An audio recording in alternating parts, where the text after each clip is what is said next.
From the magnificent Midwest, it's the Suzanne Venker Show, where men and women are equal in value but wildly different by nature. Join us here every week when we challenge the culture's hugely flawed narratives about men, women, sex, and love. From coast to coast and from around the world, thank you for joining us. So today I'm going to talk about this one skill that every wife needs in her back pocket. And I'm just going to start by saying what that is rather than leading up to it. Basically, it's to stop saying no, which another way of putting that could be to be agreeable rather than argumentative. Now, if you want to get technical about this, there are actual personality tests that you can take to determine what your natural tendency is. But you probably know, so I don't know that it would require a personality test. But just to back this up a little bit and tell you that I know this from personal experience. I can vouch for it. I know what it's like to be in this boat and to have changed it so dramatically. So I know that if I can do it, you can do it. And it's probably worse for me because, number one, I come from a long line of very argumentative type women. And when I say argumentative, I just essentially mean women who, don't acquiesce very easily. They are sort of challengers, I guess that's a way of putting it. And in addition to having been raised that way, I actually chose a profession. Well, there's two professions, basically. I was home for many years and I was in charge of my kids. And you have to know how to say no to little children, for sure, if you're going to do a reasonable job of it. So there was that. But then also what I ended up doing later is making arguments in the public sphere or via my writing. So I'm literally arguing for a living. So between arguing for a living in my books, and, being in charge of children, just being argumentative or knowing I don't even like saying it that way, because to me, it's really about the word no. I was definitely, the word no was, and by the way, it's not just using the word no when you say no. There are a lot of ways that you can say no without actually saying those words. It's basically saying the opposite of what other people are saying, just for the sake of, depending on what your motives are. For me, it was always like thinking through the whole thing and wanting to think about it from every angle. So I'd, play devil's advocate kind of thing. Anyway, that's sort of was my, and still is to some degree, my MO. But what I had to learn the hard way is that does not work well in love. So that's what I want to talk to you about a little bit today, because if anybody knows about this and can help, I believe it's me. I have to tell you, of all the proactive measures I've ever taken to bring about a more peaceful union with my husband, hands down, my willingness to agree with him as opposed to fighting with him and saying no all the time has had the most powerful impact. I can't tell you how many times my husband over the years used to tell me to can you just say okay? Just say okay. Don't give me some alternative. Don't tell me what you think necessarily, unless I ask, kind of thing.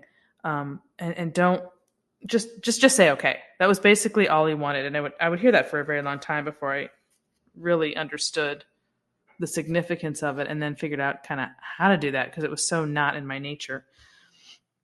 My natural tendency is to either say no or to offer an alternative or to give my opinion or to simply share what I think. I am 100% honest and 100% outspoken. If you haven't learned that by now, I think that's why you're here. So it's not a bad thing. I'm not trying to say it's a bad thing, but it is both a blessing and a curse. So professionally, I'd have to say telling the no holds barred truth it's my brand. It's what I do. But I've learned that people only want honesty to a certain extent in their relationships. I know you all want honesty from me. That's why you're here. And that's great. But most of the time when people are seeking advice in your personal life, or when they want advice, they don't necessarily want to hear the truth. I mean, that's crazy to me because if I seek advice from someone, I absolutely want the truth. But not everybody's like that. They really just want to be heard and they want people to agree with them. And this isn't something I came up with just on my own. I remember when I was looking so deeply as to how I could make things more peaceful with my husband and me in this regard. And like, what do I do? Like, I didn't know that, giving my opinion or offering an alternative was a bad thing. But I stumbled upon Dale Carnegie's book some years ago, The How to Win Friends and Influence People, which I'm sure a lot of you know of. If you haven't read it, go back and reread it. I mean, you really cannot reread that book too many times. It's essentially about how to deal with people, and what people are looking for and how to maneuver through the world, and the significance of that being more important than your technical knowledge in any particular area, which I wholeheartedly agree with. And of course, that book was extremely popular. But this is kind of a tricky concept in marriage, I think, that knowing when to shut up, so to speak, and when to share and how to do it. Well, basically when to be quiet. And basically what I just said, when to be quiet and when not to be. It's hard. I'd like to think that I could just be my normal self 100% of the time in its natural state, or I used to think this, and that my husband should just sort of deal with it. Like, well, you married me, so this is how I am.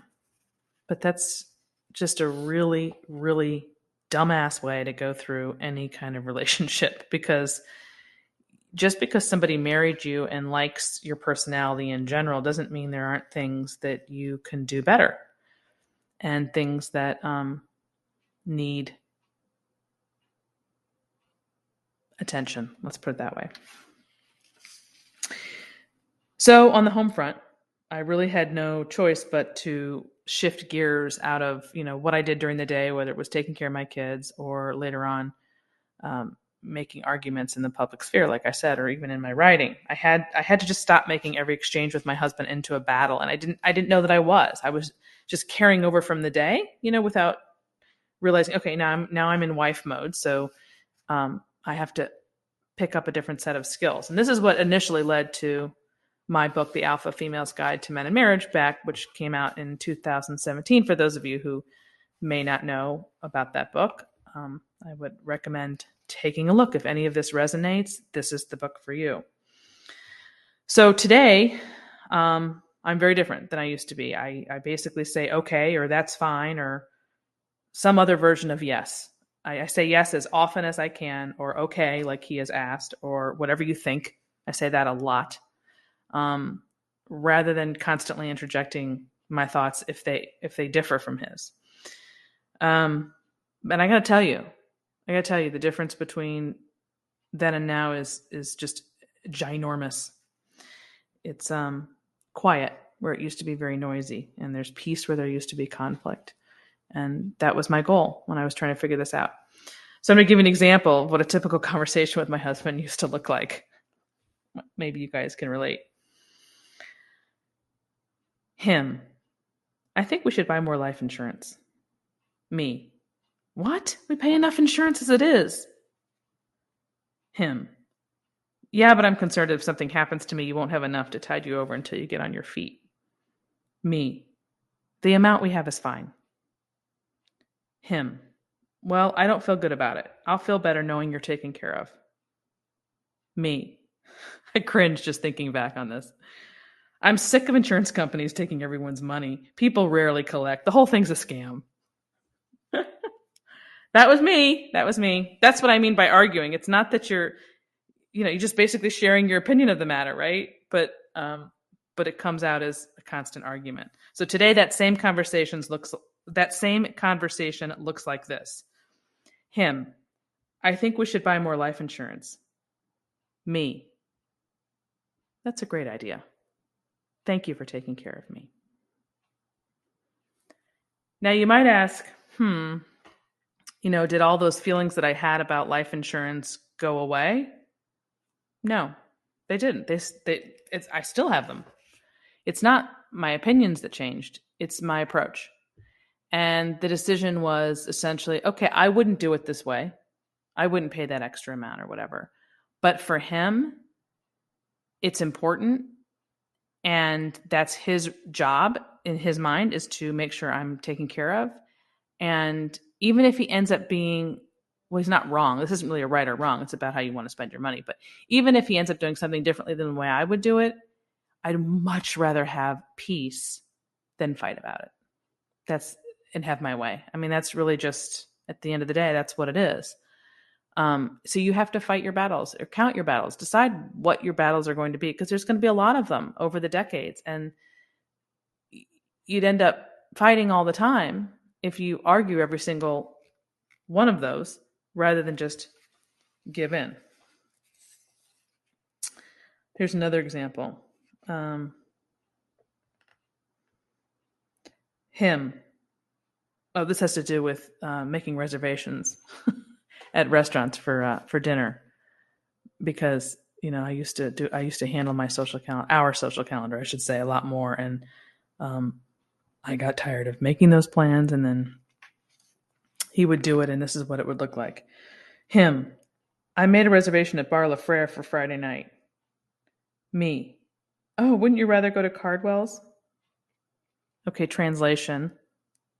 Basically, that's saying I don't like your idea. Now, it looks like this. Him. I made a reservation at Bar La Frere for Friday night. Me. Sounds great. Once again, because at the end of the day, I really don't care where I'm going for dinner. I care less about the food that's going in my mouth than being out with my husband, not having to cook and clean. Oh, that's it. Those two. Being out with him and not having to cook and clean. Like, that's my goal. The food, yeah, I mean, I don't want junk food, but I'm not going to get junk food there. So it doesn't matter where I really want to go or where I would choose to go. And so it's this ability to defer that so many women struggle with, that keeps them from having the peace that they're looking for.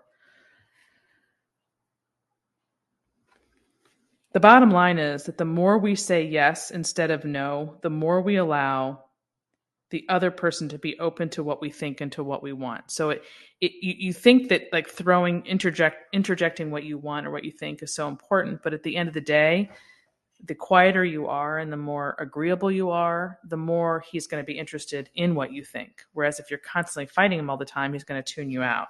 That's kind of it in a nutshell. And, it's frustrating because for years I wasn't even aware that this dynamic existed in my marriage. I was just being me. I've always been persistent. And again, this trait has worked very well for me in the professional sphere. But the reality is that the qualities that you need to get ahead at work are the exact same qualities that will screw up your love life. Let me say that again. The qualities that one needs to get ahead at work are the exact same qualities that can screw up your love life or your marriage. So being persistent, being a perfectionist, those types of things are not bad in and of themselves, but there's a place and a time for them. And in your marriage isn't it? The perfectionist tendencies that you, like, here, I'll give you an example, because I'm, surprise, surprise, a perfectionist. So once again, I know this well. It works out really well as an entrepreneur, and as a writer and as an editor, I take things very seriously, and I'm never satisfied until I get it just as I want it, until it's as perfect as I can make it, so that the quality is good. So that's all good. You wouldn't necessarily want to work with me, but in terms of the quality and in terms of the quality, that quality in me creating good quality, that's great. But if I take that perfectionist tendency at home to my home, it's going to be really grating to the person that you're living with. So, and it can be very trying. So they're just two different domains, and they require a different set of skills, bottom line. And so this particular skill, not arguing, to not say no and to not argue and to be more agreeable rather than argumentative, is one of the skills. Now, there are many, and this is what I teach in my coaching. But this particular one is really the biggest, one of the biggest. There's a couple of really big ones, but this is one of them. And at the core of it is understanding that men do not like to fight with women. And I did a whole video on this if you guys want to go to my YouTube channel. And if you don't No, a lot of you that are listening to this are listening to it on YouTube, but I think most of you are listening to it on your podcast platform. But this podcast also goes up on YouTube, and there's a lot of comments there. And if you're interested, go head over there and you can find all other videos that I've done, not podcasts, but actual videos. And I did one that I titled, "It's Not in a Man's Nature to Fight with Women." And that is undeniably true. Men just don't want to fight, period. So that's why it works out better when the woman is more agreeable by nature, because that same agreeable nature in a man actually does not work well for a woman. Women don't like men who are overly agreeable. So, and I'm not going to get into that today, but so understanding that there's men and there's women, and you got to bring different things to the table if you want to have this peaceful relationship. So my argumentativeness, if you will, is really much more of a masculine quality. It's not, it really isn't a feminine trait as a rule, although I know that women are much, much more disagreeable and argumentative today than they have ever been. And that's because they've been socially conditioned to be that way, and they've gotten the femininity dragged out of them because they're supposed to be this way to fight with men and make it in the professional world. Fine, go do that. But you're causing problems for yourself if you don't know how to switch gears at home. And that's what's happening in so many relationships today. So, it's really about understanding that it's not just a personality thing, but a male and female nature, and understanding that men in particular have a particular need to be right. It's part of being a man. And it's not that they're trying to act like children or that it's a power trip for them. It's just that a man needs to feel as though he knows what he's doing at all times. If he thinks he's wrong about something, or if he doesn't have the answer, he's going to feel inadequate, like he's failing you. And he doesn't need to, it's not that he needs to be bigger or more important than you because he needs to be right. That's not it. It's about taking care of you. It's about his deep sense of duty to care for you properly. And that means knowing what to do. Now, just to close this out, don't walk away thinking that I'm saying that as a wife, you're supposed to be the dutiful little woman who keeps her mouth shut all the time. That's not it. That's not what I'm saying. It's okay to disagree, but just choose your battles and do it when it really matters. That way, when you do disagree and you discuss your points calmly and with love, your husband's going to listen more than likely. He's going to listen and more than likely agree with you. It's just that when you're in fight mode all the time, he's not going to be responsive. So it's about really understanding and appreciating this dynamic and how it's designed to work, and behaving in a way that gets you where you want to go. It's not about suppressing your identity or who you are. It's just having the maturity to understand human relations and male and female nature, and that you're not entitled to be, however you want to be at all times. That you have to grow up a little bit and understand that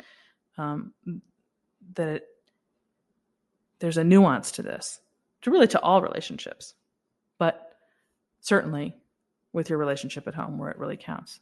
So I hope that was helpful. And if you identify with it, awesome. Again, if you want more of this kind of thing, you can get my book, The Alpha Female's Guide to Men and Marriage. It's chock full of similar type stuff. And as always, you can find that at Amazon, or you can go to my site if you want, SuzanneVenker.com. That's all I've got for today, guys. See you next time. And that ends this hour of the Suzanne Venker Show. Before you leave us, I'd appreciate it if you'd take 1 minute to give us a review at Apple Podcasts or whatever platform you use. If you've done that already, or if you can't leave a review on your podcast player for some reason, please consider sharing the show with a friend or a family member. Word of mouth is the primary way we get the word out about the Suzanne Venker Show. Thanks for listening, everyone. Have a great week.